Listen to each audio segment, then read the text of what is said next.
Je m'appelle Patrick Boucheran, je suis responsable des guides chez Alibert, spécialisé sur la haute altitude. Dans cette vidéo, on va parler du caisson hyperbare. Comment on le met en œuvre, comment on l'utilise. Donc à quoi sert le caisson hyperbare? C'est un matériel de sécurité transportable qui va servir à secourir une personne qui ne s'est pas adaptée en altitude. Pour rappel, en haute montagne, la concentration en oxygène diminue parce que la pression est plus faible. Chacun va ressentir différemment les effets de l'altitude et va devoir s'adapter à ce manque d'oxygène.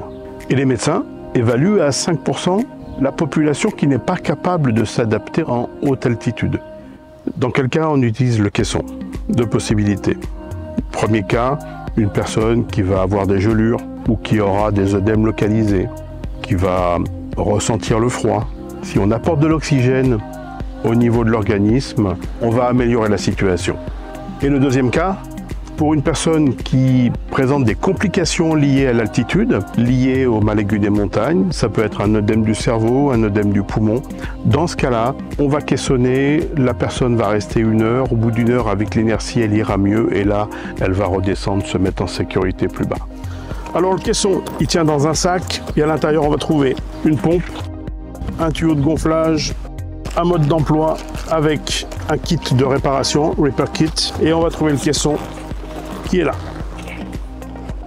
Le caisson se compose d'une enveloppe orange imperméable, d'une fermeture éclair qui va être étanche. Ensuite, on va avoir 2 soupapes de sécurité, une valve de gonflage et une valve de dégonflage. Dans le caisson, on va placer un saturomètre sur le doigt de la personne.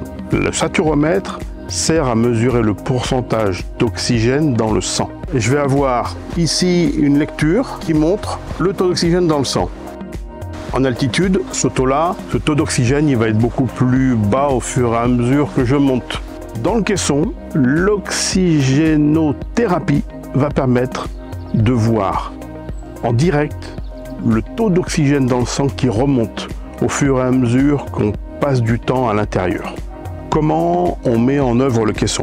C'est un matériel qui coûte plusieurs milliers d'euros. Il va falloir le protéger et surtout on veut l'utiliser longtemps. Donc on va placer un matelas mousse sous le caisson.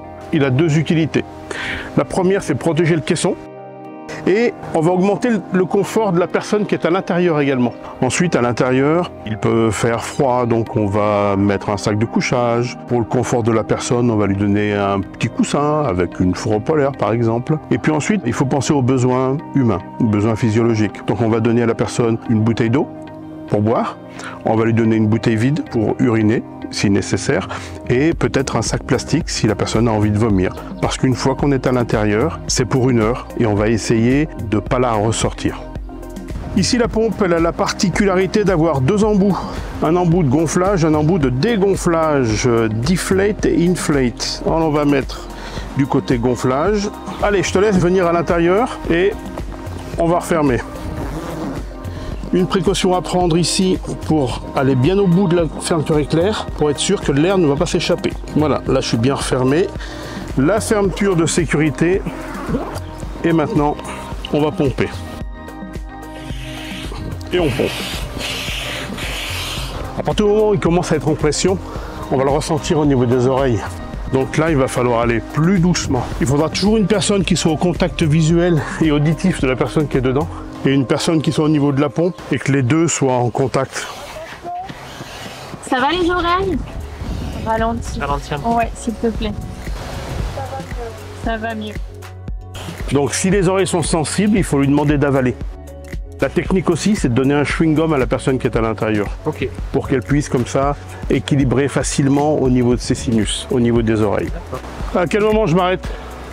Quand une des 2 soupapes va déclencher, c'est le signal que la pression intérieure sera suffisante. On va entendre l'air s'échapper. Maintenant que la pression à l'intérieur est obtenue et que les soupapes de sécurité commencent à déclencher, il va falloir renouveler l'air. Et pendant 1 heure, il va falloir toutes les minutes rajouter 3 coups de pompe. On y va, on met 3 coups de pompe.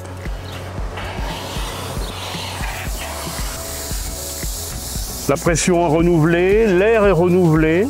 Et toutes les minutes, pendant 1 heure, il va falloir faire ça. La pression à l'intérieur va permettre artificiellement à la personne de redescendre. Ici, on a un tableau. Si je suis à 3500 mètres, par exemple, quand le caisson est en pression, c'est comme si j'étais à 1460 mètres.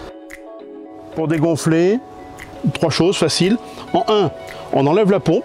En 2, on ouvre la valve de dégonflage. Et en 3, il va falloir se mettre au contact, donc à genoux devant elle. Et puis, avec le doigt, appuyer tout doucement sur l'embout ici pour pouvoir dégonfler en sécurité.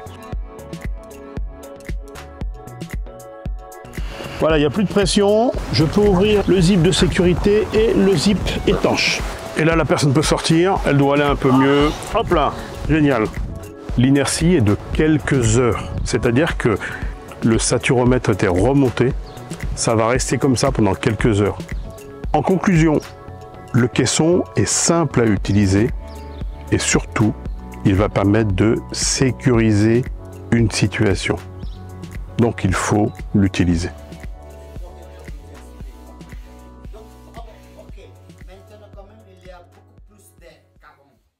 Maintenant ça commence à diminuer. Ok, ça commence à baisser.